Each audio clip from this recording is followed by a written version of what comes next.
deserves her revenge. The incident that happened at the Two Pines wedding chapel that put this whole gory story into motion has since become legend.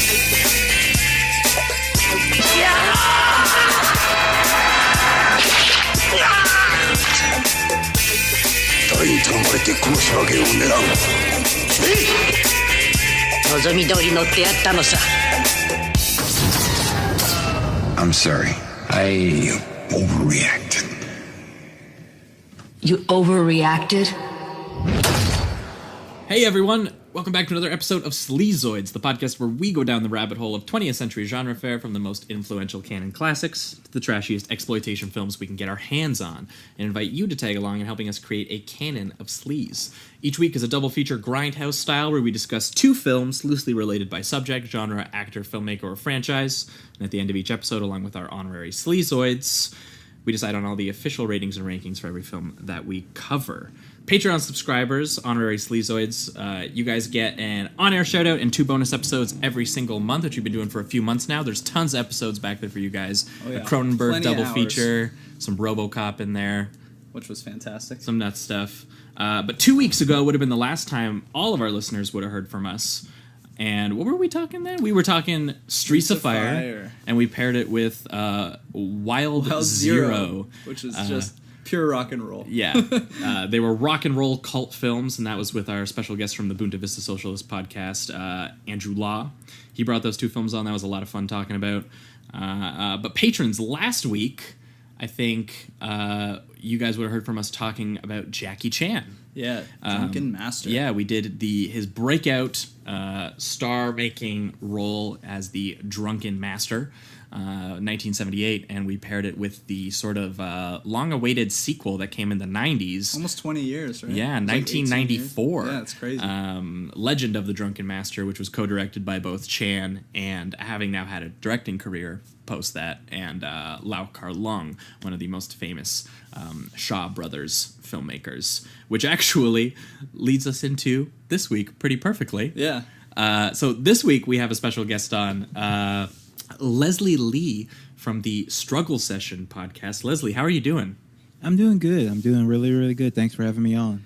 Oh, no problem. Leslie, what films have you brought with you this week, and why have you paired them together? Okay, so, well, I want to say that you guys have already done about 5 or 6 episodes that I should have been invited on already. Oh, damn. Which ones? Especially the Videodrome, especially. Oh, yeah. The Cronenberg one was one of our favorites that we've done so far. You did those Scanners, movies blew too. my mind. Videodrome and Scanners, yeah. Yep. And I saw you already did Kill Bill and Prisoner, Scorpion, Yeah, 71. Female Prisoner, yeah. Yeah, also very upset about not being on that one. So I had to follow up with Volume 2 of Kill Bill and the other Mako Kaji film that Quentin Tarantino stole from in order to make Kill Bill. That's, of course, Lady Snowblood. Right. So basically you brought with you almost a direct sequel to our Kill Bill Volume 1 Yeah. and Female Prisoner We're wrapping episode. it up today. Yep. Yeah, and Female Prisoner, of course, Mako Kaji is a star of both Female Prisoner and Lady Snowblood. These are two classic pinky violence films, which is like Japan exploitation, usually featuring female protagonists in prisons, or they're yakuza, they're gangsters. Lady Snowblood is different because she's kind of like a female samurai. And Yeah, it's so- more of a and- period piece. Yeah, and so it takes place in a kind of a weird period because it's when Japan was going through its transitional phase from like the Edo period and the feudal system to like capitalism, and they specifically talk about this, and it's opening up to Western influence. Usually, it's spoken of in a negative light in this. Well, yeah, film. because that would have been right before when they were kind of stockpiling up so that they could start colonizing places like Korea, which we know didn't go well. Oh, well, colonization almost never does. But these movies pair very well together. If you want to know what Quentin Tarantino was thinking while he was making Kill Bill, you gotta watch Lady Snowblood because he got a lot from this. Awesome. Well, I think that was a great introduction, and I think we'll kind of jump right into it. So usually we do the more popular film first, and then we follow it up with the other one. And so I think we're going to start with Kill Bill. Kill Bill Volume 2. Yeah, let's wrap it up. The Kill Bill series. It all suddenly seems so clear. I was a killer who killed for you. I had to choose. I chose her. She must suffer to her last breath.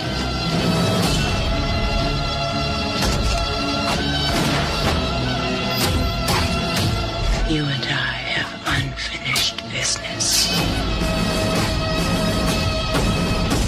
Baby, you ain't kidding.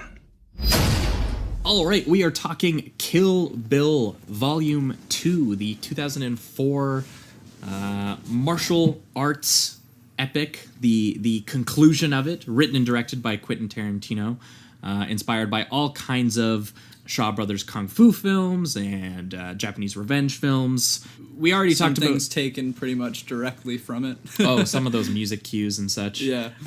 We already talked about Kill Bill Volume 1 on the show, and I really don't feel like we need to give much of a plot synopsis of a film that's so new. Yeah. This is because usually we try to stick away from 2000s movies, but you know, if a film is very heavily inspired by the kind of films that we're talking this about, is directly it's fair game. referencing throughout, so. Yes.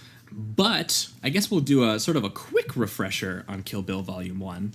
So it stars Uma Thurman, who co-created the character with Quentin, Q and U, and it stars her as the bride, or Beatrix Kiddo, or Black Mamba. Yeah. all kinds of monikers, because this is in a lot of its own way, this is Tarantino's sort of identity picture, which he kind of does a lot of that on in some of his historical ones, like Inglourious Bastards 2, but this one specifically, Kill Bill Volume 1, that is, was a straight up revenge picture. It had huge sort of flamboyant action to it, very inspired by a filmmaker we talked about a bit on last week's show, Lau Kar-leung, whose Shaw Brothers pictures, along with a few other filmmakers, were some of the most influential that there could be on Tarantino's actual action style here. That very sort of theatrical, very, I would say, movement-based, very heavy-hitting. No pulls, though. No. You know? And it's like the camera work too, especially with when we get to like Pai Mei, it's Those fantastic. zooms? Those zooms, which they're I mean so directly good. reference with Lady Snowblood and the other ones too. I mean, I think Prisoner 701 had that as well. Those fast zoom ins when people are reacting to something surprised or whatever. Yeah, but the plot sort of boils down to the idea that revenge is really goddamn messy. Yeah. And we talked about, especially when we were talking about Kill Bill Volume 1, was the idea that Tarantino really interestingly opened that film with the scene that most revenge pictures would end on. Which was the scene where we see the protagonist recognize the sort of rippling consequences and trauma that she is causing while seeking this, very blinded, rageful revenge. Yeah. Where we see her kill Vivica A. Fox's character in front of her daughter, acknowledging the fact that she's probably just created another version of herself in that little girl. Yeah. But kind of from there, you get a back and forth between the bride and Lucy Liu's Oren. And they are both Oren is still an assassin, but the bride is a former assassin, part of the, what do they call them? The Deadly Viper Squad or something? Yeah, I believe so. Something like that. And they work for this guy named Bill, who is just a very controlling, very manipulative, very abusive man in their life. Yeah. What's most interesting that we're going to talk about as we get into Volume 2 is that Kill Bill Volume 1 very strategically frames Bill out of the camera all of the time. All you ever see of him is his hand, and you hear his sort of disembodied voice as he is either grasping a weapon or he's touching some of the women's faces in a non-consensual way. Yeah, it really makes him feel just untouchable and kind of has that mystery behind it. And the film obviously shockingly opens with him murdering, shooting the bride in the face in her wedding dress, knowing that she's pregnant with his child. Yeah. And this is sort of how it frames Bill, and it's how it sets up the bride. The bride is out for revenge on Bill for from what she thinks killing her child and trying to kill her for just trying to leave him. Yeah, and all of her friends and newfound kind of, I guess, misfit family. Exactly, that she has. and the first film just kind of got at the idea that Oren is sort of, kind of an equal for her, and there's a inherent sadness in Killing Oren. in killing Oren, just Yeah. because it's sort of Bill has sort of pitted these women against each other the same way that in Female Prisoner the sort of prison system pits all these different women against each other. Yeah. And that is sort of interestingly what leads us into Volume 2 is that the bride, all we know of her, she's on a revenge mission to kill Bill at any cost because she needs this catharsis in her life. Yeah. She doesn't care the damages or consequences, and she fucking loves killing. Yeah. That can't be That's a part of understated. her. Yeah, Yeah. she absolutely loves Which it. this movie really heavily dives into. The that- joyful that filmmaking that takes philosophical- place as she's splitting people in half cannot be understated. And that is what kind of leads us into Volume 2, which, Leslie, if you want to take us through sort of the beginnings of Volume 2. All right, sure. So we actually see what happens now. We figure out what that black and white scene that we briefly see at the beginning of Kill Bill 1, what leads up to that, and that's the Bill showing up at the wedding rehearsal for Uma Thurman, for the bride, who is, she's escaped Bill. She's heavily, heavily pregnant. She's with all her normie friends and her extremely, extremely normie fiance. Like, we know that she's like this, super badass assassin, but she's escaped into this other life because she's chosen to. She liked her interactions with her friends. She's just a very you see her being like this very normal person that is just this, psychopathic killer.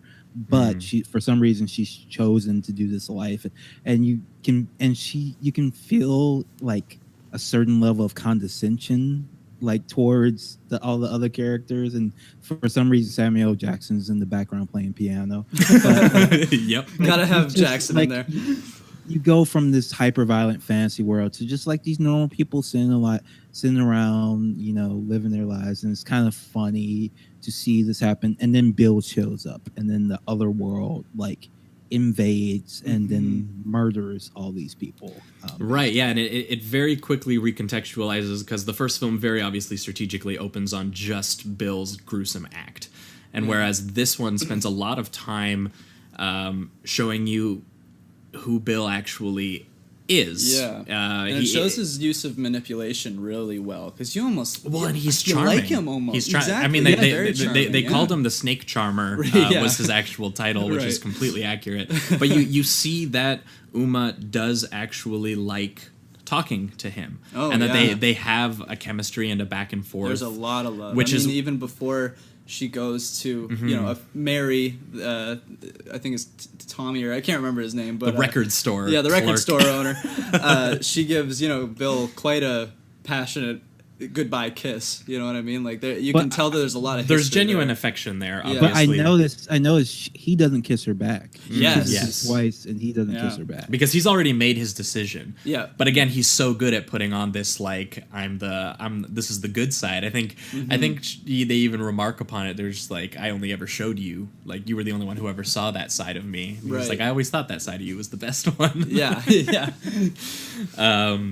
And yeah, it's a really interesting, just because the first film very much goes out of its way so that you only ever see Bill's brutal action, and this one very quickly subverts it almost entirely. And it's the main course of action that it takes that differentiates it. Is that it wants you to see how a person who can do things that Bill does, and how he can actually invade your life in a way that it's disarming.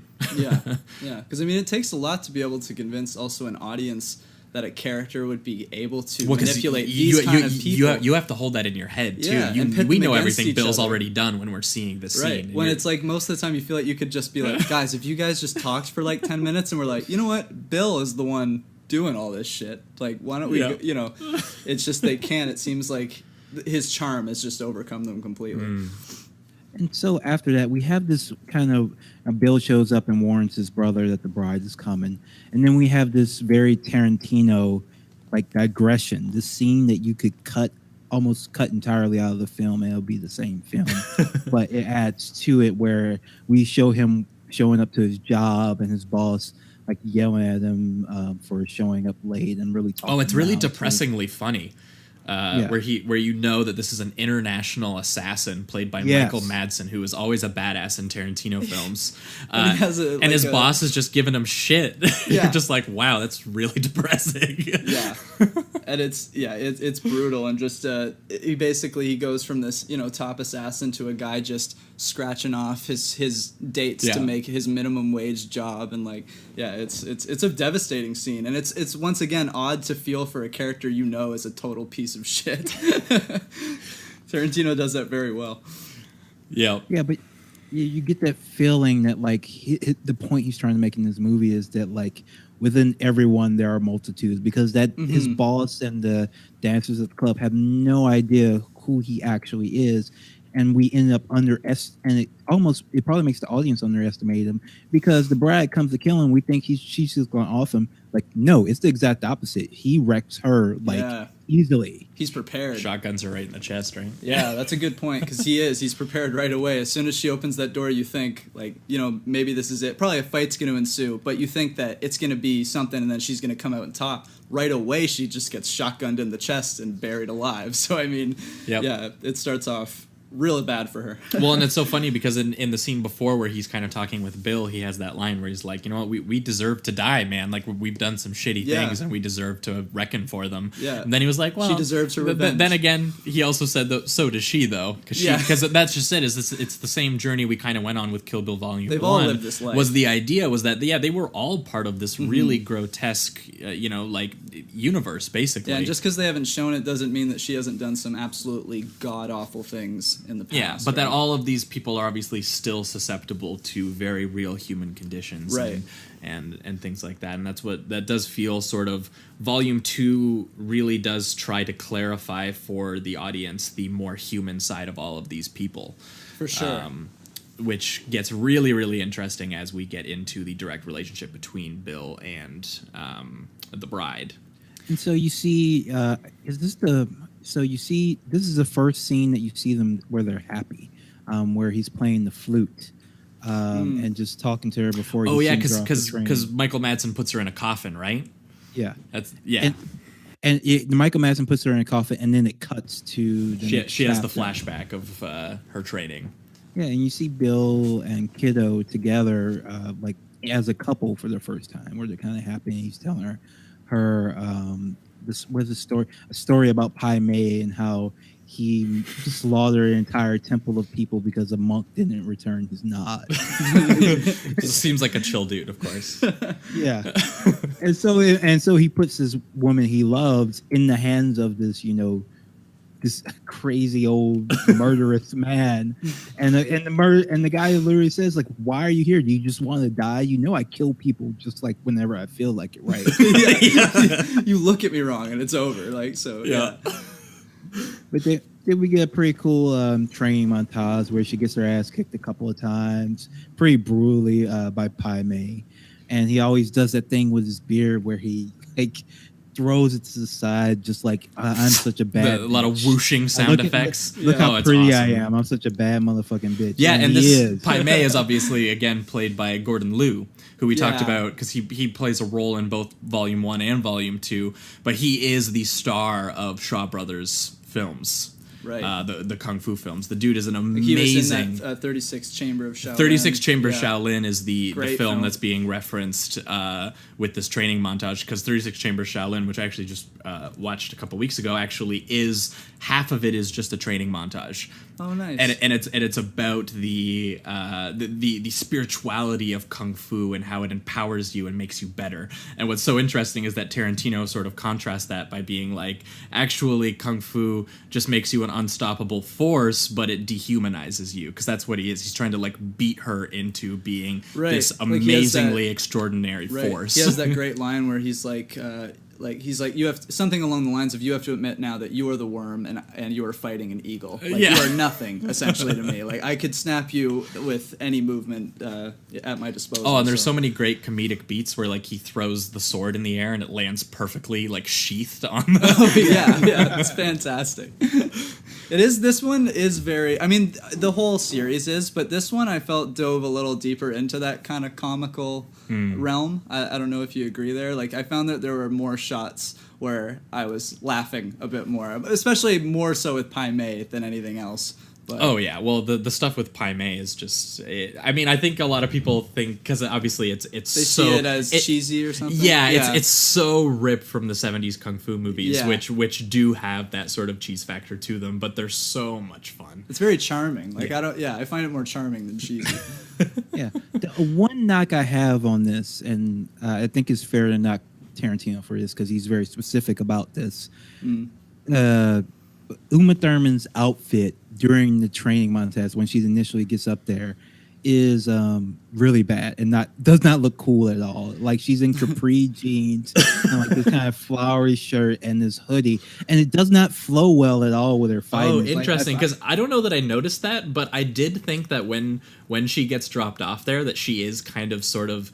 She's supposed to be a little bit more of like a naive like girl, the American girl. Is Just like, just a little bit, because I think when he drops her off, he's just like she's like, when will I see you again? He's like, that's my favorite soul song from the '70s, girl, or like whatever. Yeah. And it Just sideswipes the entire and she's question, like yeah. she's clearly got like hearts in the eyes for him, and he's treating this more as like a mentorship type thing, Yeah. which is where you sort of see how he took advantage of clearly that she was completely How they head over view him, heels for yeah. everything that he would say. But yeah, I actually didn't even notice the outfit. Yeah, that's funny. But when so many of her looks are so iconic, that True. one being kind of missing kind of stood out to me. But Yeah. You said kung fu teaches you, and other films, it's about the spirituality of kung fu. Yes. I think here you see the practicality of it, because when she's buried in that coffin, she remembers training the 3-inch punch, and she only has 3 inches to punch her way out of the coffin, and that's what she's able to do. And I just want to say, like, you guys talked about the sound design of this film on the of Kill Bill Volume 1, but it's very good in Kill Bill Volume 2 as well. The sounds where like they're pouring the dirt on her coffin. Oh, like, yeah. it's so crunchy and like just loud, and like they really took their time with it. And her punching her way out of that coffin, the sound of it, the gasping, and that shot under the dirt. Yep. Where you see her like trying to escape her coffin. It's just a really, really good scene. Yeah. It's been done tons of times, but this is one of the best ones I've seen. Oh, for and sure. when she crawls out like completely zombie-like. Yeah. She's been reborn again. Like, goddamn, girl. Yeah, like when I love that sequence where it shows the last little bit of light in the coffin, and it's yeah. just the last Nail. nail in the thing. Oh, and those then nails going It's just in? completely black. Like, he doesn't cut away or do anything. He just lets you lie with her essentially while she's being buried. It's really frightening. Like, I have a big fear of that, so Yeah. that was a big part for Well, me. and another cool touch is when she's actually in the bed of the truck before she's in the coffin. He highlights sort of the claustrophobic nature of what's about to entail by the actually, 4x3? he goes by the Yeah. 4x3 framing Very while she's cool. in the coffin briefly, Yeah. and then when he throws her out of the bed of the truck, that's when it expands a little bit. Goes back to And she's normal, like, yeah. "Oh, I have some hope," and then he's like, "JK, we're throwing you right into the Yeah, coffin." you got a mace or a flashlight. Yeah.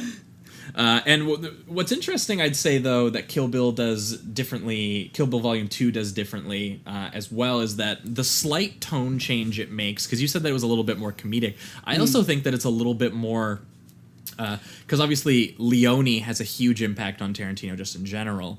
All of his conversation This one gave sequences me more that of he a does. Western But vibe. this does have Yeah. a little bit more of a the retributive Western to it. For sure.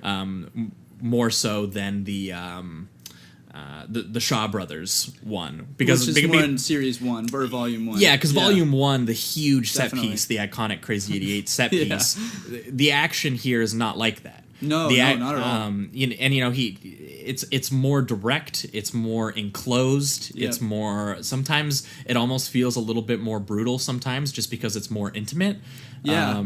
Yeah, it's very, and it's just almost different. I don't think there's even a group fight in this. It's all one-on-one. Like every single thing is very intimate in that sense. Yes, because she escapes and she heads back to get revenge on Bud, who put her in the coffin in the first place. But when she goes back there, Elle, the eye-patched assassin, probably the least humanized assassin, and maybe one of the few weak points for me for the film was Elle. Oh, a weak point? Just because I feel like of all of the assassins that Tarantino sets up here, and that he does really make this about how all of these, these cartoonishly brutal, violent assassins kind of have human aspects to them. Elle is the only one who doesn't really get that, which makes it. I think she does. Really? I think she does. I think, yeah. I'd be curious to hear. The reason why she kills Bud because she's offended that a piece of shit like him killed the bride. She has such respect for her that she killed Bud, her former lover, you can assume, brother, because he had not earned the right to murder her.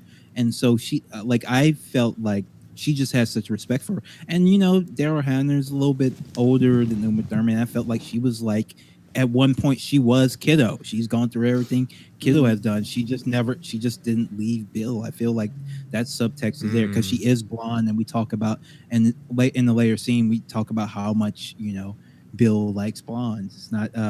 It's not meant to be a secret. So I think there's something to that. And she went through the same training too that because she talks about her experiences with Pai Mei and that she kills because she eventually right, that's a good point, because she was very mad at Pai Mei for taking her eye. My wife said something interesting. She was like, well, Daryl Hannah's, she's cooler than Kiddo because she stood up to Pai Mei. She didn't let him treat her like crap. She actually spoke back while the Kiddo was the bride was just scared. So my wife had much more respect for Daryl Hannah's character and really hoped she lived, which we don't know. She may have lived because at the end where they're crossing, she just leaves her screaming, right? yeah. They get there's and after the credits, there's a question mark over her name over where she lives. So I think there's a little bit more to her. If there was ever going to be a Kill Bill Volume 3, I'm sure she would show up. What he's always floated as a possibility. He's always wanted to go back to it. What do you think the difference then of respecting the fighter or whatever would be between her respecting Kiddo and her totally disrespecting Pai Mei? Is it just because Pai Mei was very rude?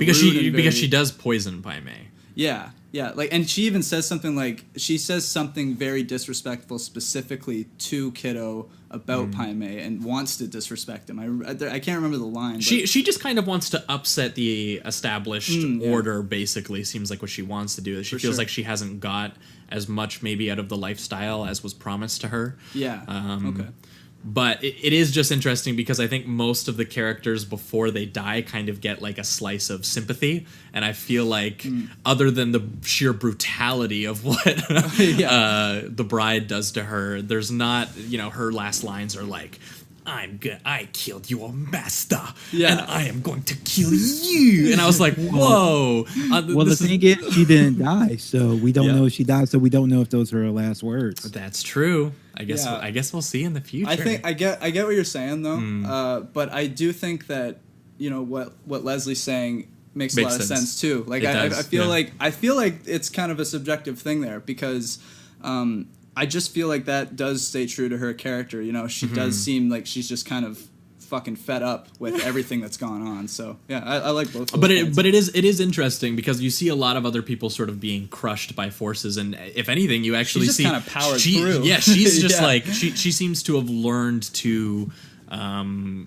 Actually fight back against a lot of those forces, which something like Bud seems to have been very susceptible to. And it doesn't seem to really get to her mentally either, because she seems very stable. She seems very focused. She even has that scene where Bud is just going all everywhere because he just got bit by the Mambo. And she's just reciting Wikipedia facts out of her notebook to him. So it's she's very calm and collected compared to the other ones, the poison snake bit is very Western as well. I love the bit where she goes to open the door to leave the trailer, and Uma Thurman is already her feet are in the air flying through the doorway. Great. That's like my favorite shot of the movie. And I love the fight that they have, though. The fight that they have inside the trailer. Oh yeah. Because it's such a tight enclosed space, and there's so many comedic beats that you get out of it. Because like the spit jar and like and I love the bit where she tries to unsheath that sword, that Hanzo sword, like 2 or 3 times, and she can't do it because she doesn't have space to lift her arms high. which leads to a great sequence where they have to try to just use the 6 inches of blade that they have out to try to cut each other's throats. And then they just start using the surroundings. They try drowning creative. each other in the toilet. Yeah. And then she flushes it so that she can get breath. Exactly. Yeah, it's amazing. There's a lot of really great beats and a lot of attention to detail in the little fights that there are in this. You're right, though. There are a lot of comedic beats. I found myself actually laughing quite a bit with the film. I think they're in the first one as well. I just think that the first one, for sure. The first one has a lot more. As you said, that there was a lot more. Like it's 1 on 100, right? Yeah. So there's a lot less.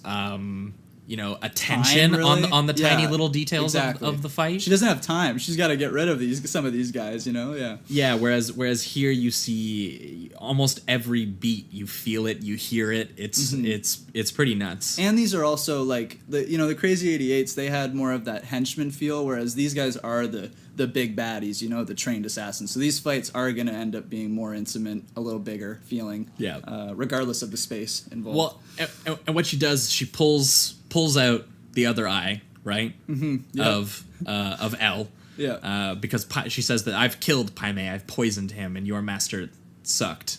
Sorry. Doesn't even say sorry. Yeah, definitely. She just says, "I'm going to kill you and take your sword."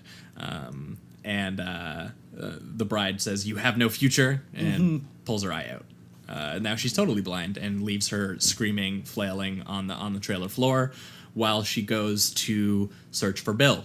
I did want to mention one thing that I really liked. Touch is so when Bill is talking to Bud, Bill asks him about the Hanzo sword that Bud had, and Bud says, "Oh, I pawned it for $250." Whatever, and Bill is just Hanzo sword, and you can kind of tell that Bill's upset about it. We don't really know why. And then because in the first film, right, we see how important Hanzo swords are. Yeah. Because we see how spiritually, we get that quick digression into how spiritual and important, the art of sword crafting actually is, which is the few times that Tarantino does something genuinely that you would see in a kung fu movie like this. But yeah, then you're right. Then we find out that Bud actually never sold the sword, and the sword has an engraving from Bill on it to the only man I ever loved, from Bill. And so he just said that to kind of jab at him because they were on the outs at the time. But at the end of the day, he did have some sentimentality to him. He did keep that sword. He did, still love Bill. I just thought that was kind of cool to find out after minutes after he's already dead. Yeah, because that's kind of the last. Again, you sort of see the human lives that these people lived actually even go on after they're gone. Yeah. You see how all these people have affected each other, which is a really huge deal, driving us into the final sort of half hour of the film, which is the confrontation with Bill, which is probably the best stuff in this movie. I mean, all the stuff leading up to it is awesome too. And again, I almost want to treat these films almost as one film because they do really speak to each other in really important ways that I really do think you lose stuff without having both of them. And this final confrontation with Bill really shades in kind of everything we've learned about all of the characters so far. And it says a lot about both the bride and Bill, their former lives, and everything that's kind of led them to this point. But that is with the bride having kind of done a small digression into hanging out with Michael Parks playing a Mexican man. Oh my God. And I love this scene so much. There's something about his just the way that he carries his voice and everything. It's almost calming, but you know that he's the creepiest dude that's ever been. Michael Parks was a legendary actor, and Tarantino was pretty right to give him all these scene chewery scenes Yeah. that he gave him. I love the bit that he has as the sheriff in Death Proof as well. Oh yeah, yeah. And Yeah, this guy's got range. Like, it's crazy. it's a really, I didn't even know it was him the first couple times I watched this movie, actually. I thought, it was just I some did as famous soon, Spanish actor, honestly. Honestly. I love his demeanor in this. It's crazy. I did as soon as Tarantino let him just like not even be heard. Like, half the time you can't even understand exactly what he's saying because he's just not enunciating at all. Yeah, at all. It's like he's hammered, but still kind of conscious. Like, he's about to fall asleep, essentially. But what he does is he tells her, if you want to find Bill, like, Bill just told me to tell you where he is. And she's like, bullshit. He's like, no, here you go. Go get him. Yeah. And she arrives at Bill's place. Finally, we're at the titular killing of Bill. It's about to happen. Yep. She's come a long way. There's been a lot of flashbacks. There's been a lot of heartache. You think we're getting our relief. Yep. And in a way, you kind of do. You feel it for Thurman. There's some catharsis here. Yeah, absolutely. you feel odd. I actually think it's some of the most purely human and emotional writing that Tarantino has maybe ever even attempted. Oh, for sure. For sure. Because what you don't expect, I think, after watching Kill Bill Volume 1 is that Volume 2 would just end in an elongated conversation sequence where two people who obviously have feelings for each other part ways because they realize that they're bad for each other. Yeah. And part ways in the most finalized way you possibly can. Yeah. No going back from this one. Yeah, because she breaks into Bill's house. It's a very big, nice house. Breaks in. She's like, I'm gonna chop his goddamn head off. Yep. And she runs around the place looking for him, and then she sees Bill, and then she sees a little girl, and the little girl is playing a game, shooting. They're playing the shooting game. Yep. And she shoots mommy, bang, and she calls her bang. mommy, and she has the realization that that's her kid, that her kid isn't dead, and that Bill actually had the baby safely while she was in her coma. Yeah. And stole her. And Uma is just instantly shattered by that realization that she's had this very hard demeanor. She's had to do a lot of things to go back to her old lifestyle that she was prepared to leave to come back and end everyone who was a part of it. What I find cool is that she's not just, she has this amazing performance where she's both shattered to have such a lie be told to her throughout her entire life and think the way that she has, and to be now happy. The whole world is shattered here in that sense. Her at least the reality she thought she knew, but then exactly to also be so ecstatically happy that her baby isn't dead and now she has her And daughter. then obviously still But Bill's incredibly still there. angry. Yeah, and Bill's still there, and she can't tell her because the daughter's there, and Bill knows that. Bill is doing manipulation more than anything he's ever done throughout the series. So Yeah, Bill is strategically using her own daughter against her. yeah, To make this confrontation more just juicier for him. well, just less confrontational. It seems like but it also seems like he wants to just pile it on all the time. I don't know if that's just part of his ego or it just like he wants to prolong it. He prolongs it, like, because at no point does he say, "Look, we can make this work." Yeah, He it's doesn't still a say battle that. for him. Yeah, for sure. Yeah. Like he knows that one of them has to die, but why not have a little bit of fun first? Yeah, exactly. Yeah. And especially using the kid who obviously doesn't understand the history that's at work here and is just, wanting to play, and she's been told she's been living with her dad and she wants to see her mom. Yep. And Bill's obviously hamming it up too, saying, he's just like, I told her all about you. Yep. This could be, look, Bill, I'm Bill. I can be domestic. I can be domestic as hell. Who wants a peanut butter sandwich? Talk about Superman. Yeah, and there's a lot of really sweet moments here, as obviously in order to placate her daughter, she has to play along with Bill's sort of mommy and daddy game that he wants to play. Yeah. And there's a lot of really sort of like interesting conversations that they have.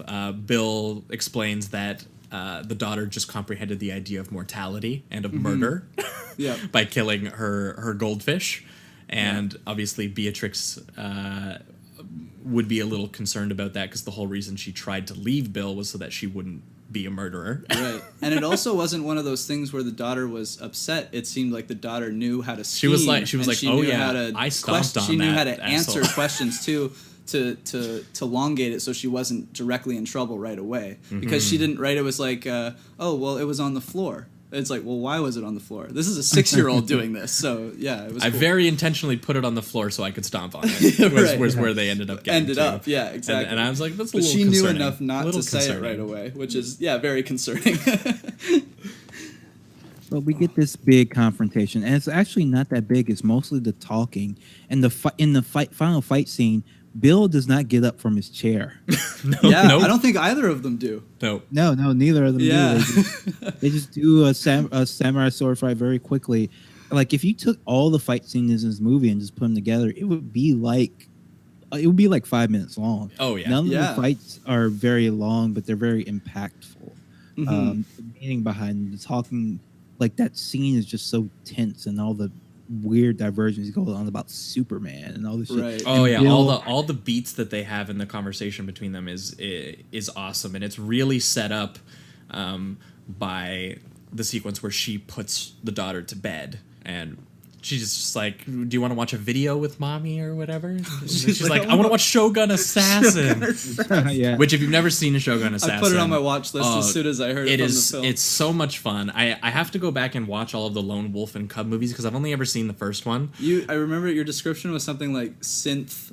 What was it? Carnage Fever Dream is Shogun Assassin because it takes 7 films of Lone Wolf and Cub. That's how many there are. It takes all 7 of them, and it cuts them all into like a 90-minute feature of just all of the bloodletting and the craziness. And the whole point is that it's this lone wolf, and he's got his little baby on his back, and he's just killing the shit out of people. That's insane. And Shogun Assassin was a re-edit and American dub of the film in the 80s to make it more of like sort of like a neon craziness. And it's super short too. It's like 85 minutes or something. Yeah, and they cut 7 movies into that length. Like that's that's what I mean. I was like, wow. So that's what Shogun Assassin is, and the synth score in Shogun Assassin is awesome. Yeah. And we get a really sweet moment where the daughter's like did I dreamed of you every night or whatever? Did you dream of me? And obviously the bride's like of course I did. So the bride, I think, is super relieved, obviously, that her daughter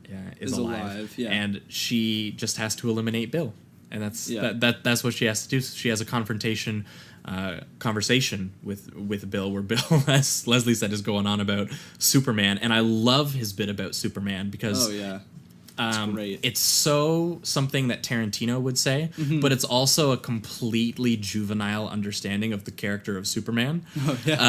Because I don't know much about Superman. Because it makes what he says is true, and that's the thing that's really important about the whole conversation, is that almost everything Bill says in it is true, and it's uncovered by the truth serum. That he even confronts her about all of the things that he says, and she confirms that they are all true, everything that he's saying. And she said, "You are extraordinary. You are Superman." And Superman, it's pathetic that he puts on his costume as Clark Kent, and Clark Kent is a coward. He is Superman's critique of mankind, that they are small, they are anonymous, they are cowards, and you wanted to be like that, but that's not you. That's untruthful. And do you think his view of it is a little bit too pessimist in a way? Well, his thing that his reading of the situation that completely, which makes sense with his character, but is a complete misreading, is that Superman specifically chooses to do it for very human reasons. Okay, for sure. Which is exactly the thing, is that even though he's right, that Beatrix maybe didn't think that lifestyle that we saw at the beginning would work, the one where she's a complete normie marrying a doofus that works at a record store, maybe that lifestyle wouldn't have worked, but she made the choice to do it anyway, and that should be her decision. Not only that, but Clark Kent, the whole reason for his existence is that he didn't know he was extraordinary until he was an adult.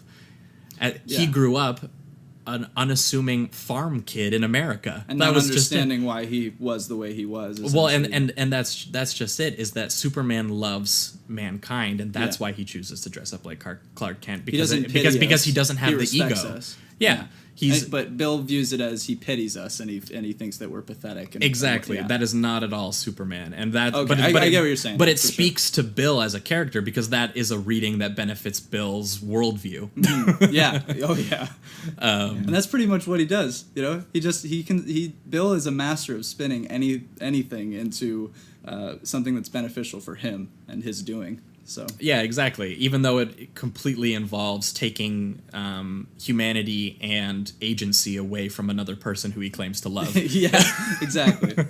Well, the best line that he gives for just the only line really that explains what happened is that, I'm a murdering bastard, and there are consequences for breaking the heart of a murdering bastard, and that's it. There's no other justification for what he did, for killing her, murdering her friends, her would-be husband. It's just that you broke my heart. What did you think was going to happen? I am just this force of nature, and if you don't do what I say, there will be drastic consequences for it, and you don't have any choice in it. That's just how it is. He almost acts like he doesn't have any choice in it. He doesn't imply that he has any choice in it, that he could have gone a different way. This is who I am. This is who you are. You tried to stop being who you truly are, and I had to punish you for that because of who I am. Yeah, and even at the beginning, he's like, what, you think owning a record store with your boyfriend is better than going around the world and killing people for vast amounts of money? That kind of thing. That's just him. That's what he loves, and he can't understand anyone else that doesn't understand his viewpoint. Well, see, and an amazing flashback we get during this conversation, though, does kind of clarify that, is because not only she was choosing that, obviously, for her potential daughter, or for her, now actual daughter. Yeah. But she realized while on a mission that she was pregnant, and this great moment where another assassin breaks in and wants to kill her, and she says, I found out literally 2 seconds ago that I'm pregnant. You're a woman. Please understand that I don't want to be in this assassin situation being pregnant. Just please understand that. Can we be cool? And there's she also says, I didn't want to give her to you. She wanted, it wasn't just oh, I can't live this life, it's too dangerous for my daughter. It's I don't want my daughter to become another one of Bill's vipers. And I kind of think she probably failed at that. Bill definitely got some claws in there.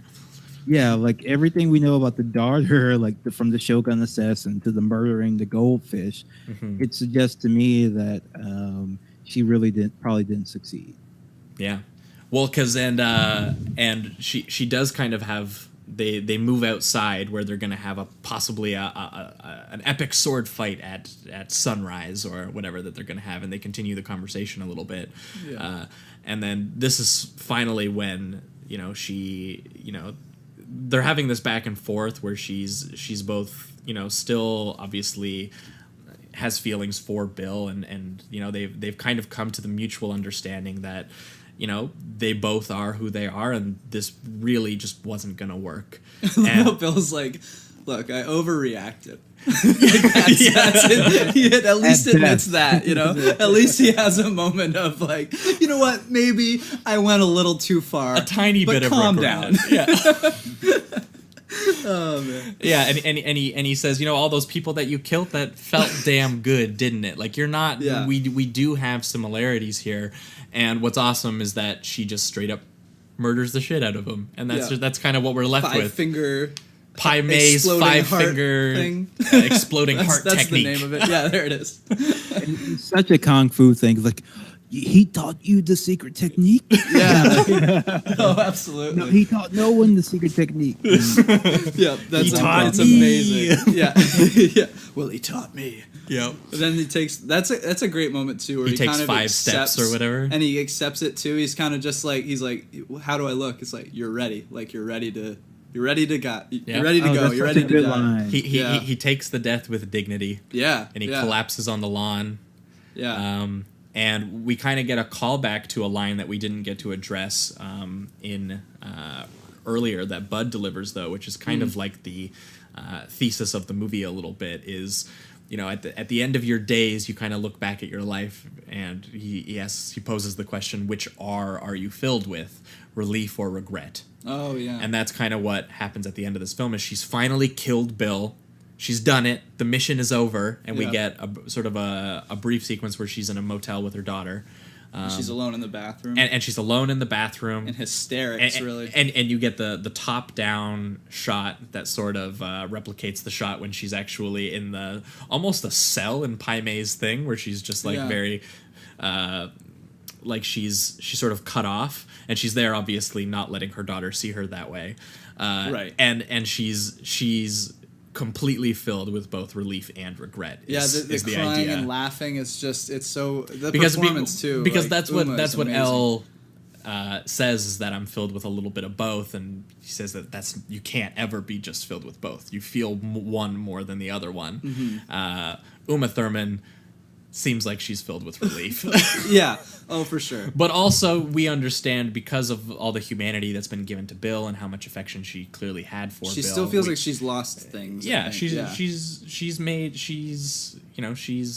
accepted the cost, but there was a lot of cost to her journey. But I guess what is the most relieving part is when we just see her, you know, she walks out, sits down with her daughter, and they just watch TV and smile. And you're just like, oh, that's nice. Like, just after all this carnage you see, you're just it's relieving for you as an audience member as well. But see, I'm also of the mind a little bit with Leslie too, where I don't think that Tarantino hints at it. Yeah, I don't think for sure. I think that. Yeah, but I just think at least this chapter in her life, she can move. It on definitely from, is, at least for a little while. But I'm with Leslie on the idea that I think that that there is a little open-endedness to the kid, because we did the few bits we did get to see with the kid are that she's very sweet, but that she's very calculating and understanding and she's capable of some weird shit. Absolutely. But it's all, so is Uma. So either way, the main thing is that the lone wolf has been reunited with her cub, which is what I think the text comes up and says at the end. All is right in the jungle, I think. Yeah, which is a great end to both films. Yeah. But anyway, I think that might wrap it on Kill Bill. Leslie, this is the part where we enter what we call a reductive rating round, which I don't know how you star rate films, but we go between 1 and 5. 1 and 5. So what we do is, as a way to sort of rank all the films that we cover. This is how you get on Rotten Tomatoes. Yes, this is how we do it. We're getting there. For me, Kill Bill Volume 2, I give it a real solid 4. I think I 5 Kill Bill Volume 1, and my only explanation as to how that's a thing is that I do think I felt a lot more pathos in the exploration of O-Ren and of the scene with Vivica A. Fox at the beginning than I do with Bud and Elle. Mm-hmm. But those are the only things that basically affect this film for me, because I love the stuff with Pai Mei and I love the stuff with Bill, and that's the rest of the movie. So Volume 2 is actually incredibly simple, despite the fact that it is longer than Volume 1. And Volume 1 also gets a little bit of edge for having one of the best action sequences of the 2000s. But that's basically it. I really loved Volume 2 for a lot of the reasons that we said. I think that it sheds a lot of light on Volume 1 specifically, and the emotional undercurrent to all these characters, especially by humanizing Bill and sort of letting us get a picture of the bride and Bill together. And Uma's performance in both films is incredible, but especially in this one. And David Carradine as Bill, so good, amazing. Yeah. I wish we got more of him, honestly. Yeah, I don't know. What are some of his bigger films that he stars in? Because this might be one of his best performances, but I don't want to say that just because I haven't seen too many of them. He's mostly known for Kung Fu, the TV show. Yeah, which we talked about on the he did Kung Fu, the TV show. Right. And I would say Death Race 2000, but he plays Frankenstein in that movie. And he basically looks like the Gimp from Pulp Fiction. Like, he's dressed in like an all leather getup. Nice. So that's awesome. Either way, you can't see a lot of David Carradine in that one. But yeah, Volume 2 works, like gangbusters, and again, it's some of the most purely emotional work of Tarantino's career. And I honestly wish that he would do some more of it. I really like it. I think that it's it's very unironic, which is, I think Tarantino gets a lot of shit sometimes for being ironic, even though I think also that stuff works for him too. But there's some stuff in there like the once again the L and like the close up and like kill Joe Masta and shit like that. But it works still in service of the film. But for you, Leslie, how's that rating going? I think I give it a 4. I came in thinking I would give it a 5, but the more I think about it, the more like I know Quentin Tarantino can do better, because I think his last 2 films are better than this one. So if I gave this a 5, interesting, you liked Hateful Eight more than this. Yeah, I like Inglourious Basterds and Hateful Eight more than this. So I would have to give this one a 4, so I can give those a 5. Ah, there you go. Nice. I'm gonna give it a 4 as well. I just the first volume's a little stronger for me, but I love how he just kind of strips. You'd think I wouldn't, but I love the way that he just kind of strips the action from this film and makes it all about the character.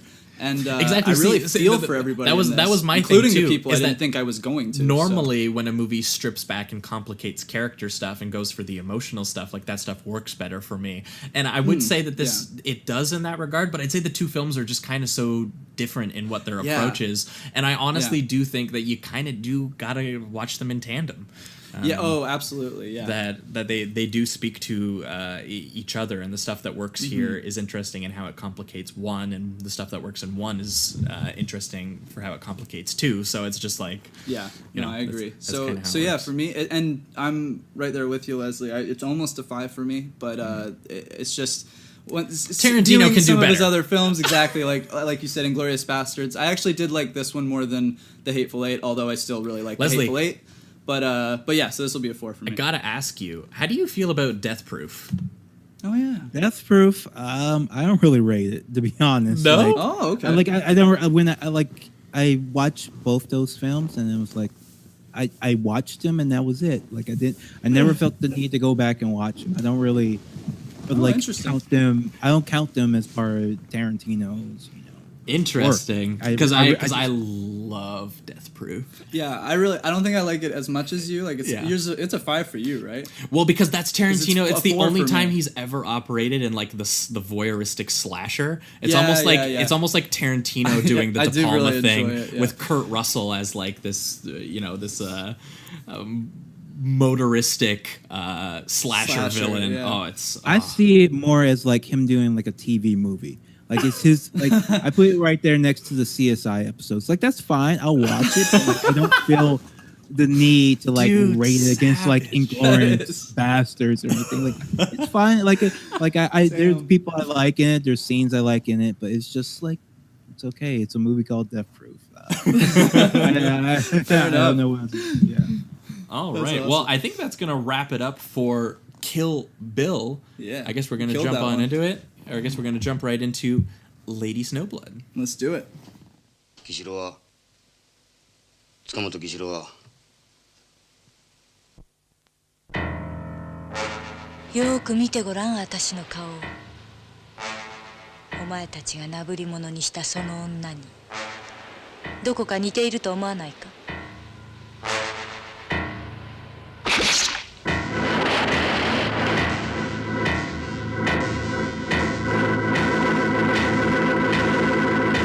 All right, we are talking Lady Snowblood, the 1973 Japanese revenge splatter period thriller.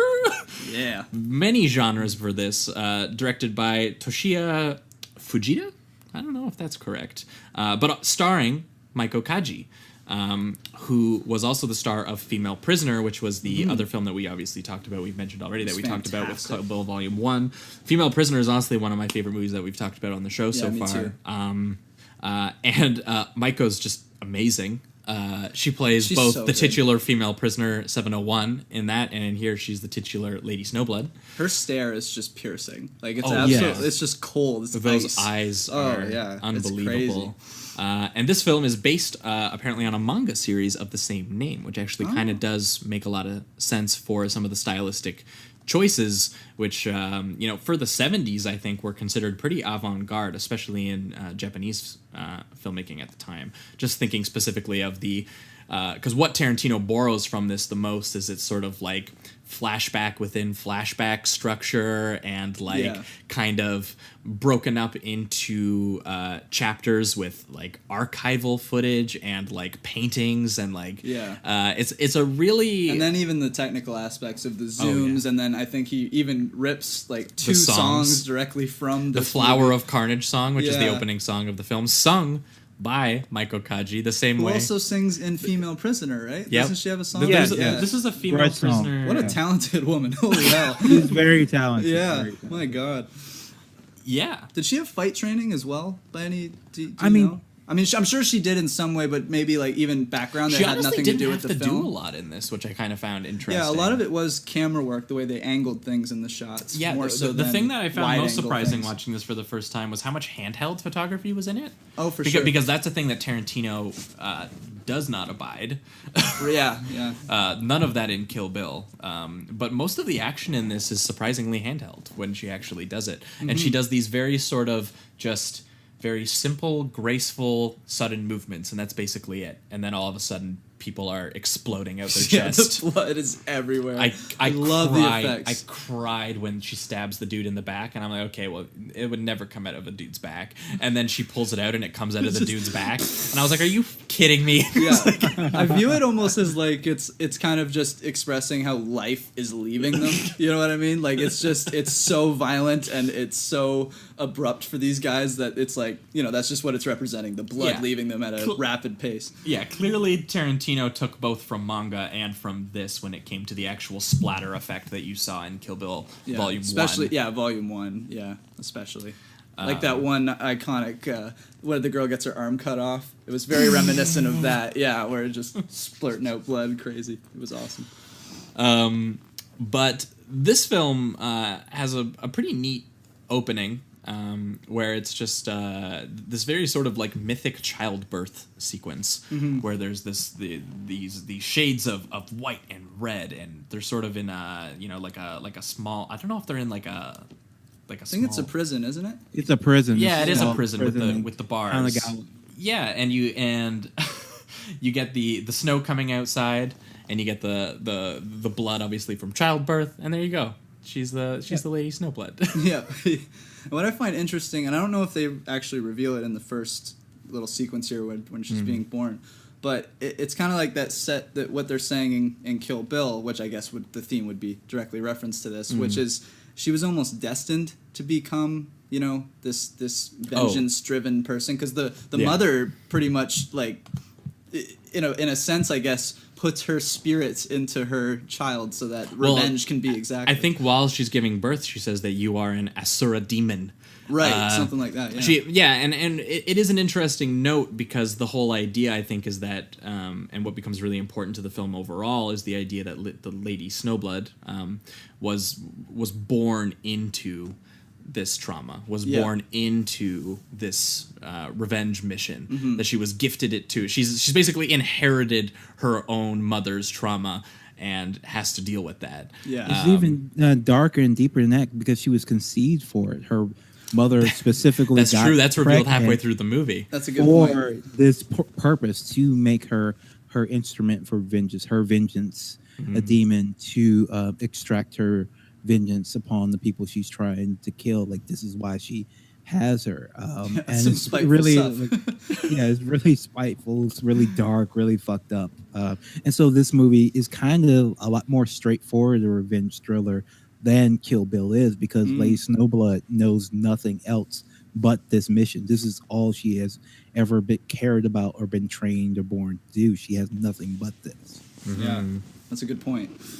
Yeah, that's a really important distinction between the two films, especially as it goes on, because we don't get a lot of human shading of Lady Snowblood. Yeah, it feels like there is no choice a little, whereas it feels like Beatrix maybe had a choice somewhere down the line, whereas it feels like Lady Snowblood, there's none. What's interesting is that you honestly get more personality, or like sort of like recognizably human moments from the people she's murdering. yeah, straight up. Yeah. That she is just an absolute force who we see after this flashback of her being born. She's got her little umbrella that has a little sword that she can pull out of it.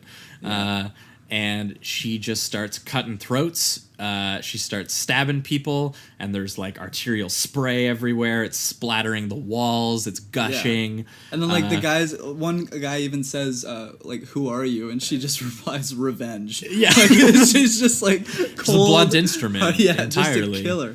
And I love that 70s neon bright blood. Oh yeah, just like so bright, vibrant paint. Yeah, it's great. Yeah, the way that they light it is just so much fun to look at.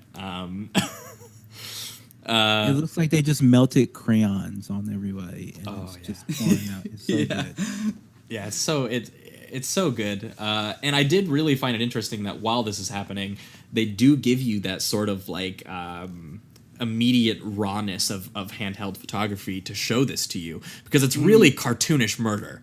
It's literally inspired by a comic book murder. Okay, right. And is this kind of also what's directed, and I think it's in Kill Bill 1, which is when it's the animated part, and there's all that like crazy amounts of blood gushing out from the enemies. Yeah, maybe it's very possible that Tarantino went back and read the Lady Snowblood manga and was very yeah. Oh no, well that gushing blood is that's kind of a staple in both anime, manga, and these samurai movies. I'm not sure. I would probably assume it came first from the films, but I'm not really sure. But yeah, it's kind of a staple. So it's everywhere in the culture. That kind of spray, that spray style of blood. But I actually like it a lot better here. I didn't really like it as much in Kill Bill 2 because Tarantino, he just goes like hog wild, where it becomes like. So I could actually watch Lady Snowblood, and if I didn't know how the human body worked, I could believe that kind of, right? But in Kill Bill Volume 2, it's obvious that it's just like, no, there is no way. There's no way that the blood was even in that person in Volume 1 when it's the anime sequence. Oh, yeah. And it starts like dripping through the bed and like onto like the it's little literally Lucy Lou's eye. Yeah. But yeah, the sort of main distinction here as she kind of goes on her journey is that she does forego all the human emotion. She is just pure karma, I guess. Pure. and almost to her detriment, because when she meets the Kobue, the daughter of Kobue, she meets her and is kind of nice to her. And asks her name, and then is shocked to find out that she's the daughter of one of the men she wants to kill. Yeah, Takimusha or whatever it is, yeah. And like in most movies, you would see a scene where she struggles with whether should I do this? She relies on her father, etc., etc. Lady Snowblood does not. She is still like on her path to vengeance. She doesn't really care. She just sees this as a possible complication, which it is when we see towards the end. But it does not derail her. She still is intent on killing him quite brutally, actually, as he begs for his life. Yeah, and drowns in basically his own blood mixed with water, and he just sits there and drowns in it. Which is and pretty. And then she pulls the body out of the ocean to drag him up and put him on display. Yeah. Yeah, I think that becomes sort of the main drama of the film is that, we noticed in Volume 1 that that film really addresses the fact that Beatrix, instead of at the end of the revenge movie acknowledging all the consequences that she's and rippling traumatic effects that she's causing around her, Tarantino kind of frames that at the beginning, and here this is also the dramatic crux, is that we see the sort of things unfolding in her very sort of blinded inherited revenge mission, that there are sort of kind of nice people getting caught up in it. Yeah, and just what through relations. Yeah, and what kind of happens is that there's sort of a bit of regret of what kind of life is going to be like for her post her mission. Yeah. Is that she doesn't even consider that until, you know, sort of like 3/4 of the way through the film, when we get sort of she thinks that maybe she's completed her mission later in the film. And then she just finds someone else to kill. She decides to kill one more person. Yeah, like, because I think someone asks her, like, you know, you get to live a normal life now, and I literally, my note was, what the fuck is a normal life to this person? I don't think she would even be able to comprehend really what to do or where to start. I mean, she barely even has family. It seems like her only friend too is eventually a writer that is just intrigued by her story. He's a cool character, actually. I think that he's a nice cool. touch. Yeah. Because he's where you get Leslie mentioned at the top of the show that there's sort of a sort of important Japanese political backdrop to this, and that he's an important character because he is someone very clearly anti the way that Japan is going. He's a journalist who is writing stories about these sort of, you know, warmongering businessman, especially one being his own father, which is probably how he knows about it. Oh, right, because they have that little Darth Vader twist. Yeah. Where they're like, he's your father. What? Yeah, it's great. and it makes perfect sense because the reason he meets Yuki is because she goes to his father's grave, and she's upset because she's mad. And of course, he was heading to his father's grave just to, you know, put flowers on it or whatever. Yeah. So meanwhile, she's like chopping the flowers up or something, slicing the gravestone. Yeah. She is real spiteful for good reason, obviously, but well, yeah, because I guess we haven't addressed that yet. But the actual revenge mission is that 3 men and a woman attacked her father that she never got to meet and killed him, and then raped her mother. Yeah. And then her mother got revenge on one of those 4 people by stabbing them in the back while having sex.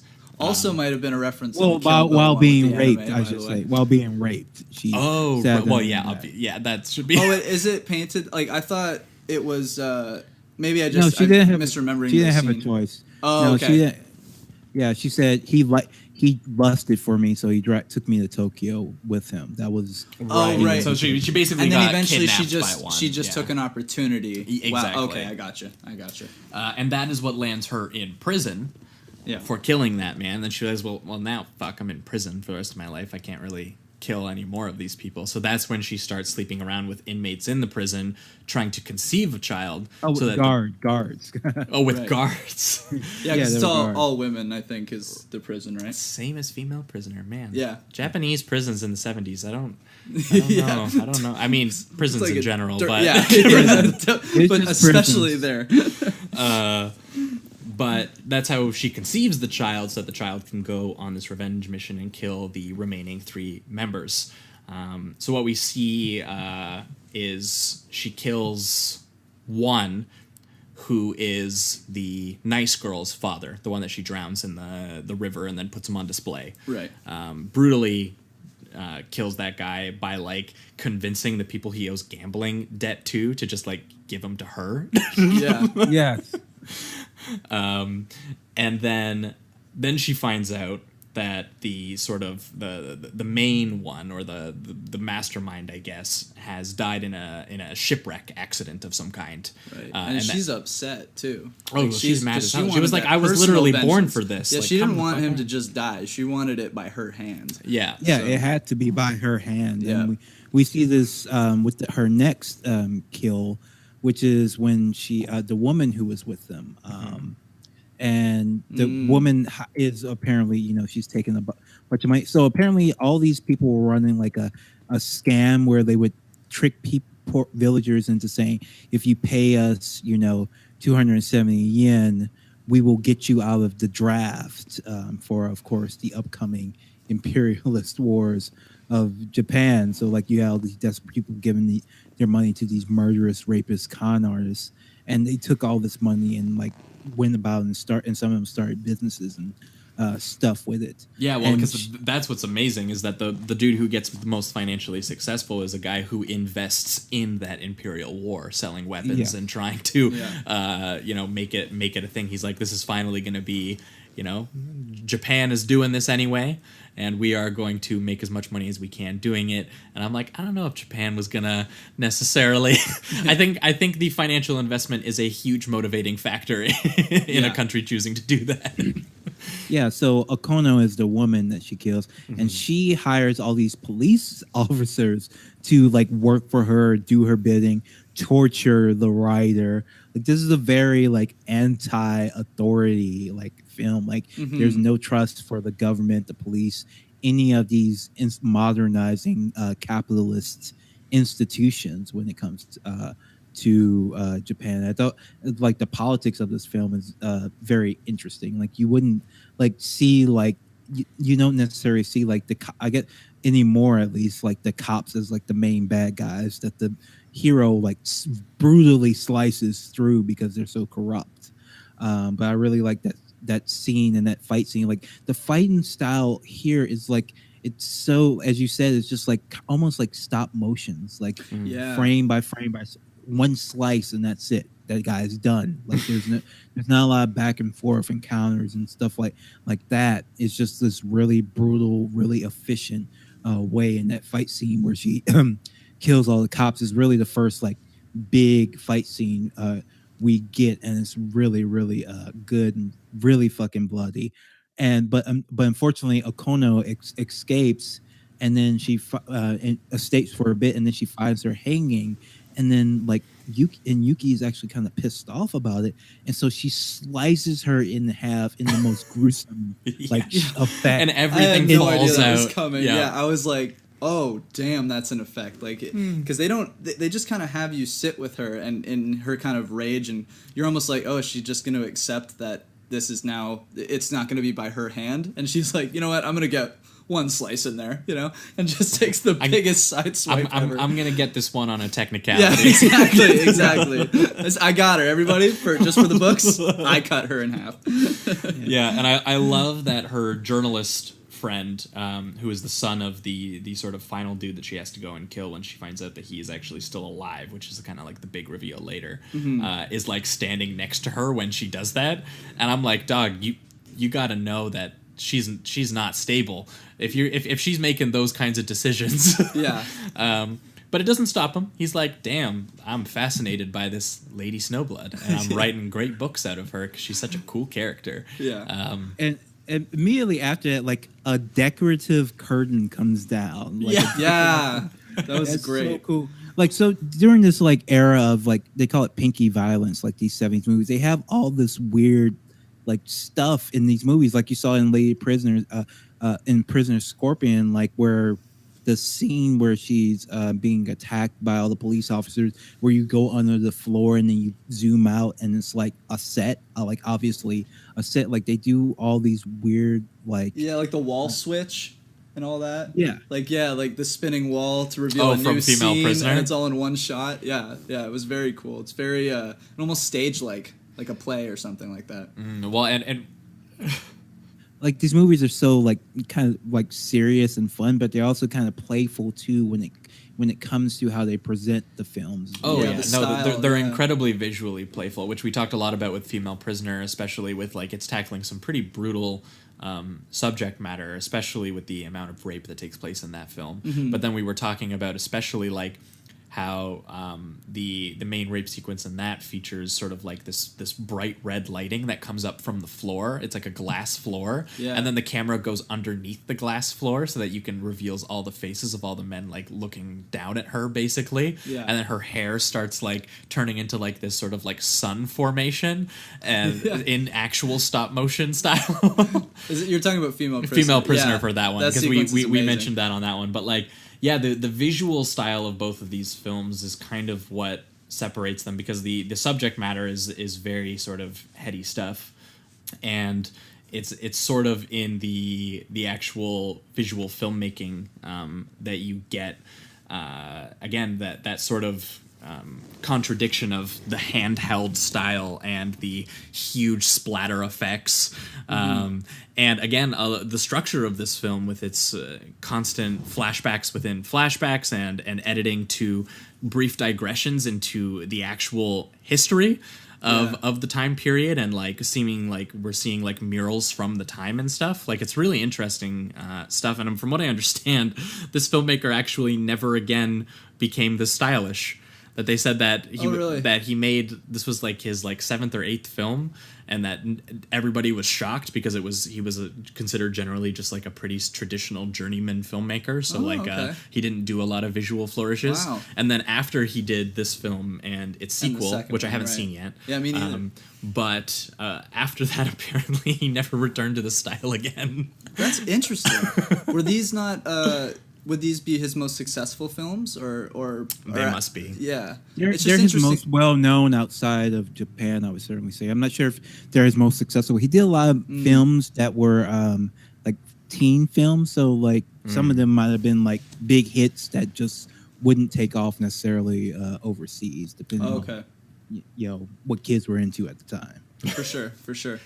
Guy was on the zeitgeist. Yeah, he was there for it. But the big thing that kind of takes place after that is because you kind of feel like the movie has almost come to a bit of a conclusion when she chops that last one in half. Right. Because she doesn't know that the guy's still alive yet. She doesn't yet. We don't know that either. Okay. So she starts living with the journalist that she kind of had a bit of a rapport with throughout the film. Yeah. And we start to see an idea of possibly what a normal life might look like for her.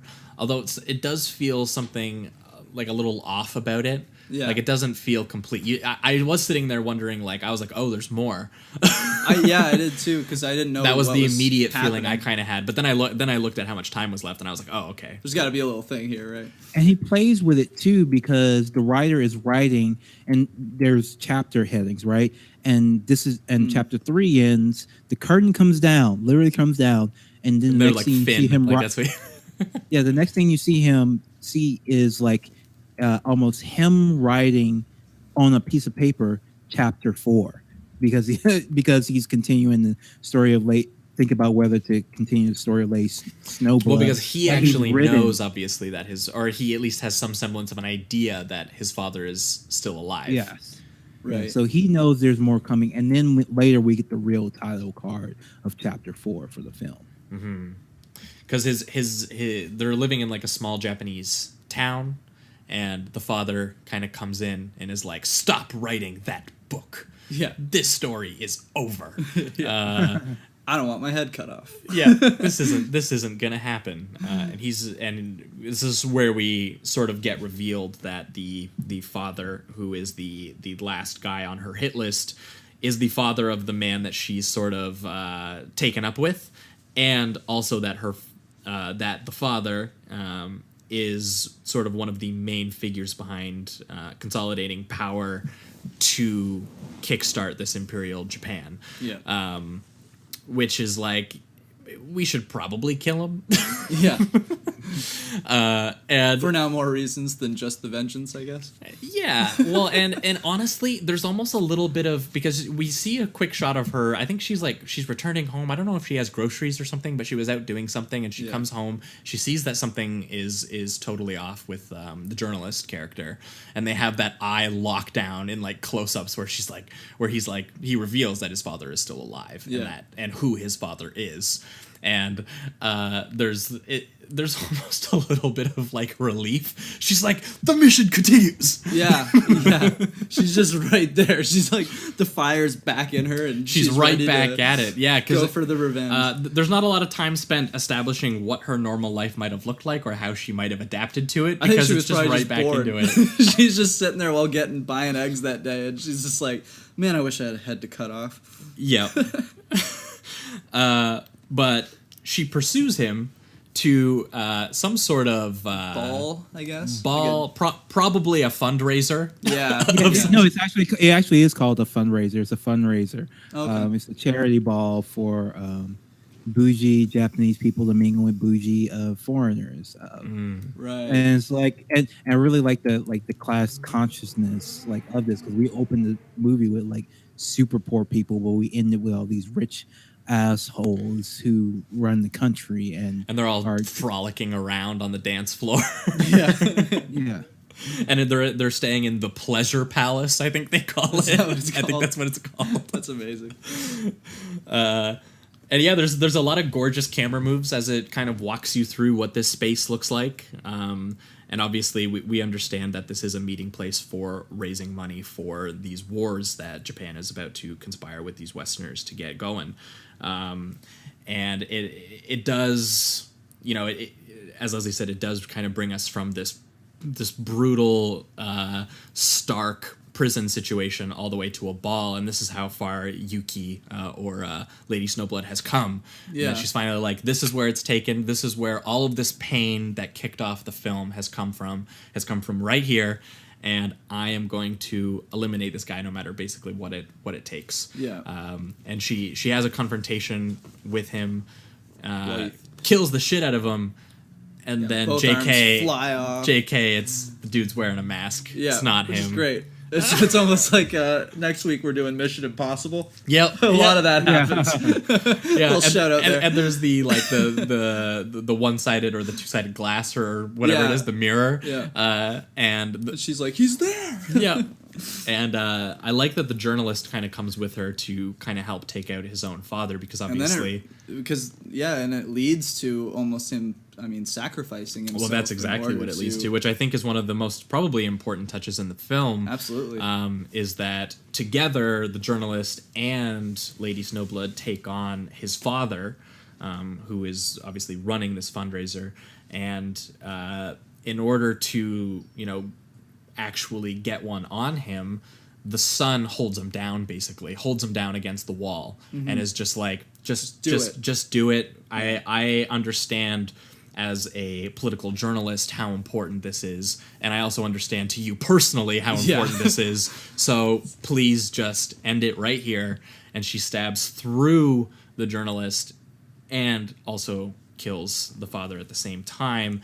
And it's one of the few moments in the film that's a little revealing as to the kind of emotional center I think this film might have had more of. Because my one complaint when we get to it at the end is that I think that there should have been more scenes actually with her and the journalist. I almost wished I could have seen what the normal life could have been like, because clearly what she's doing here... Just to see how she reacts with it a little more. Just a little bit, because here what you see, and I think it's a really effective, devastating moment, is the idea that she is, in order to put to rest the thing that she was born to do, she has to eliminate any possible future she might have had, basically. Yeah. Because the only person she really seemed to like was this journalist character and was this girl.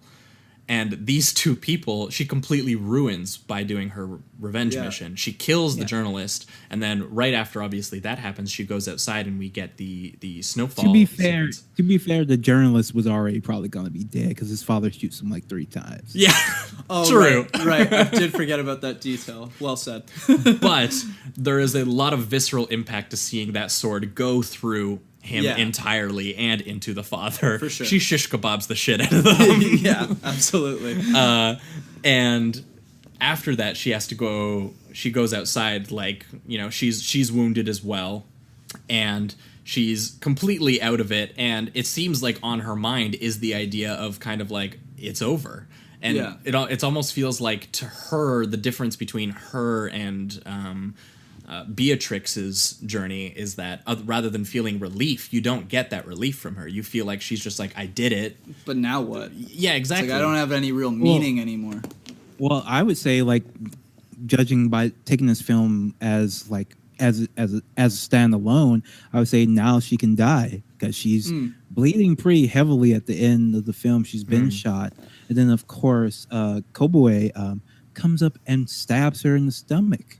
Daughter of the man that she murdered, or of the first victim of hers. Exactly. And and like, that is how it should be. How it should end. Her story ends with her getting her revenge and her paying for that by being killed by somebody, by creating another Lady Snowblood. Yeah, exactly. like in closing it, and that's I think that's a really, like, just perfect and profound ending. Like, she doesn't even show emotion until almost like a minute after her walking, bleeding through the snow, and she just screams and clutches the snow. And I think that would have been a perfect ending to the story of Lady Snowblood. So are you not a fan of when it fades back in? The last 2 seconds when she rises up again? Yeah, they should have cut that out. Yeah, because I feel you. Because I think I guess there's not really a sense of relief for her anymore, just for her character, like you personally, because now you see that even after all this destruction, and she what you think is dead, she comes back. So you're like, well, now she's wounded. She's killed all these people. She's forced to come back to life now and to live. So I mean, she has to find new meaning, and you're kind of mixed where you're like, I hope she does, but it doesn't seem too promising. So yeah. Well, see, what's interesting is that I think you're right. I think that a better version of this movie would have cut those out, but having that moment in made me dream of a film that had more time with Kobue and with the journalist character, so that you could see that the same way earlier in the film when she realizes that she likes the daughter, but then finds out that the daughter that she makes the choice to kill her father brutally anyway. I wish we got that same kind of idea, even more, like that it was more hammered home and effective, that's what she does at the end here, that she basically sacrifices any hope of a future or a normal life or a life just even after this mission, that she sacrifices it all completely for this sort of visceral catharsis, and then at the end she doesn't get it, and I love the idea that she has to now live with that. But again, the film doesn't seem to be on my side with that. Like the film doesn't actually do all of that, but it made me wish that was what the film was doing. for sure. Because the moments are there. It's just, if you would have, just sort of varied them out a little bit more, carried out some. I just think at the end of the day, it's like, so the bride is a person. Lady Snowblood is a demon.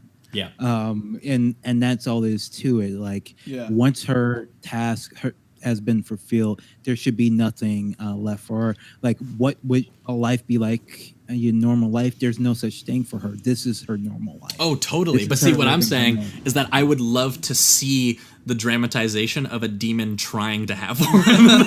Well, what's the second one do? Have you seen the second one, Leslie? Yeah, I've seen the second one, and it's good too. Like, even though I think, like, thematically, like, she should have died. Yeah. If you're going to make a second one, the second one's still exciting. Basically, she goes to prison, and then the government says, "All right, you're such a good killer. If you ever want to see the light of day again, you're going to be our killer." And that's kind of Jesus. Okay. That's cool. I think that at least they found a way to make it still true to her character as well. So I mean. They gave her another mission. Maybe that's what she was looking for. I mean. Yeah, like there's another mission that she could understand. It honestly feels like kind of like what I like about sometimes what they're doing with these new Bond movies is that they're turning. They take this character and they make him into like just a blunt instrument that like different forces point in different directions. They're making him a lot darker than just like, I'm the man and I've got gadgets and women, Well, it's interesting because they just really focus on this idea of like a blunt murder tool, and that's the same thing they kind of do with her here. It sounds like in the second one that they have sort of different political interest groups actually pointing her in directions in hope that they're going to get benefits out of it, and I'm sure that doesn't end well. Yeah. Leslie. Yeah, no. No, it does not end well. No, absolutely not.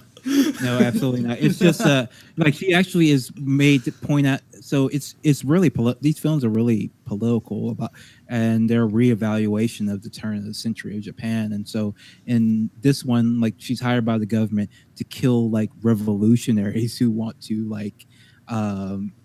fight against the modernization and the imperialism by the police. It's it's really cool to get like this, kind of schlocky genre flick with interesting politics, especially from a different country, from a country I don't know. Like, it's really like informative. Like, this is what people were thinking about in Japan in the 70s, like what could have happened differently. The 70s were a real dark time. Yeah, it sure seems like it. For artistry and political thought at the time. Yeah.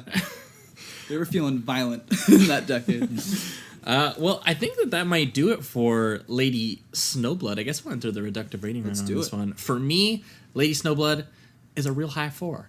I really liked it. I was close to the 5 on it, I think, but I did feel like that there were some really effective moments that could have kind of fleshed out the idea of, what Lady Snowblood's future looks like. And I like the idea that that a future doesn't work for her, but it seems like they give her this idea of future characters. They give her the journalist character. They gave her sort of the next generation of all of these awful people, and how that they might not be awful people. Like, there's a little bit of hope there. Yeah. And obviously this film makes Yuki make the active choice to ruin those people's futures and her own, because obviously she was born into and inherited all of these all of these nightmare scenarios and this vengeful mission. And the only thing straying me away from the 5 was that I kind of just wish that it laid that out a little bit more, and that it made me feel a little bit more for that. But that was the only thing. I really dug a lot of the style happening here. Obviously, enough can't be said about Maiko Kaji's performance in both this and Female Prisoner. Yeah, she's incredible. But I think Female Prisoner gets the edge for me, and maybe that's an unfair comparison, because that for me was like a super easy 5. I loved the shit out of Female Prisoner. But either way, this was a really interesting time in Japanese political history and cinema. So it was awesome to go down the rabbit hole. What about you, Leslie? Thinking about it, I would probably have to give it a 4 again, because I would have to give Lady Prisoner Scorpion a 5. I really like this film. I think it's a great film, but it is like it's a very straightforward film. It's about, the blunt instrument, a demon getting vengeance, and that's kind of it. And you have these political ideas in the background, but she doesn't really participate in them. She's just caught up in them. With Female Prisoner 701, you have you have an inner character, a journey that she takes. She goes from, and when you watch the other films, like it's a really shocking journey, because I think there's 4 films in the series, and by the end she's as much of a demon as Lady Snowblood is, and possibly even worse because of these situations she's been put in. So I would have to give Lady Snowblood a 4, only to leave room to give her other film a 5. And I just want to say, Maiko Kaji is so brilliant and so amazing, and I'm so sad because she actually got several offers to work in Hollywood, but she turned them down because she didn't think she could give a good performance in English. So I did hear that. Yeah. So we may have missed out on a lot of great stuff, unfortunately. I hope I can't imagine that Tarantino didn't try to get her into Kill Bill. I can't imagine that he didn't try. Yeah. Awesome. I'm gonna give it a 4 as well. I pretty much, the same reasons you guys have given. Leslie, I think you have a good point with, I feel like it would have been a little stronger if it didn't have the last 5 seconds there, and she did die, because when I did watch it initially, I was like, oh, she's my brain went, oh, she's gonna die, and that's a really, that's a satisfying ending for her character for this, vengeful tale. But then I realized, oh wait, I've got a duology here. There's a sequel, so she's coming back, and I guess the second one is good and uses her character correctly, but I do feel it would have been a little stronger with her just kind of wrapping up the story there. Yes, but yeah, I'm amazed by this actress. She's so fucking good. It's ridiculous. She's talented as hell with her singing too, because she did vocals for some of the songs in this movie and in Prisoner. The soundtrack is amazing. Tarantino liked it so much he took some from it. So that's what I would say. Tarantino took the most from this movie was its actual just like tone. Yeah, like that sort of absolutely. that flashback history structure along with these sort of like carnage meets these sort of like interesting needle drops, because there's like 2 or 3 that happen throughout this film. And obviously the confrontation in Kill Bill Volume 1 in the snow, Yeah. And which is Ken, pretty just literal. before we wrap up completely, a little shout out because Sid, what's his name? Sid Haig. Yeah, he's He's makes the a bartender. cameo, and I Yeah. just love that because we covered Spider Baby, and he was a big part in that. So that was cool just to see him make a little cameo there. Yep. All right. Well, I think that's going to do it for this week's episode, guys. That was Kill Bill Volume 2 and Lady Snowblood. Leslie, thanks Yeah. so much for bringing these two Yes, films thank with you. If you've got anything to plug, this is the time to do it. All right, thank you so much for having me. Yes, please check out Struggle Session, patreon.com/Struggle Session. We talk about movies, music, games, wrestling, everything in pop Nice. culture from a leftist perspective. So I think if you enjoy this show, you will enjoy our show as well. Sweet. Sweet. Well, I think, what are we doing next week? Patrons. We're doing Mission Impossible. Patrons, next Dun, week, dun, you guys dun, get dun. a bonus episode where we're going to be talking about the two sort of lesser talked about Mission Impossible films because this franchise has been going on for so goddamn long. Yeah. But you guys, there's a new Mission Impossible coming out in a few weeks here. I think maybe even next week by the Heard time some you good guys hear this things, too, episode. which is nice. Yep. One of my buddies who saw it said that it was the best action movie since Fury Road, which tickled my interest a little Yeah, bit. So because I loved Fury Road. So I'm interested in seeing that. But so to celebrate a new Mission Impossible, we are going to be talking about Brian De Palma's original Mission Impossible from 1996. Oh, yeah. The first film, which going back and watching it now, very different film from what these eventually became, but very For cool. real. Yeah, very. Stylistically, especially because we've talked about De Palma before on the show. Very Hitchcock-inspired, stylish filmmaker, and we're going to be pairing it with John Woo's Mission Impossible 2, which is a hell of a ride. which honestly everybody hates it, but Yeah. goddamn, I think we're gonna fight for it. I a like little. it more than some of the new ones. So Yeah, we're gonna fight for it. I think. yeah, Although I do have my issues You got with it, some issues? but it's still. It does not deserve the hate that it gets. That's what I will say right now. Before we, actually record it. John Woo, amazing Chinese filmmaker who, for whatever reason, was given budget to make movies in Hollywood for a brief time, and we are all the better for it, especially Yes. for Face Off, which Oh my is God. amazing. 5 out of 5. One of our favorite films. Eventually, we got to talk about it on the show. Yes, please, absolutely. But 2 weeks from now, we are going to be back with a special guest for a free episode, and we are going to be talking. Oh my God, I don't even remember what we're going to be talking. We are going to be talking, I think, Satan's Claw and Captain Kronos. What the? Awesome. I have no idea what. Two that films is. I've never heard of. I looked them up on Letterboxd. What and, are like, they? A Are couple. they, I like, think sci-fi one or- sounds like a vampire movie, maybe. Okay. That's awesome. No idea, but either way, a guest picked him out, and Hopefully we can find he's a him. good friend of the show, and he has great taste and makes awesome video essays. So Sweet. I will trust him on this journey. Yes, absolutely. When we do those ones. So that's what you can expect from the show in the coming weeks.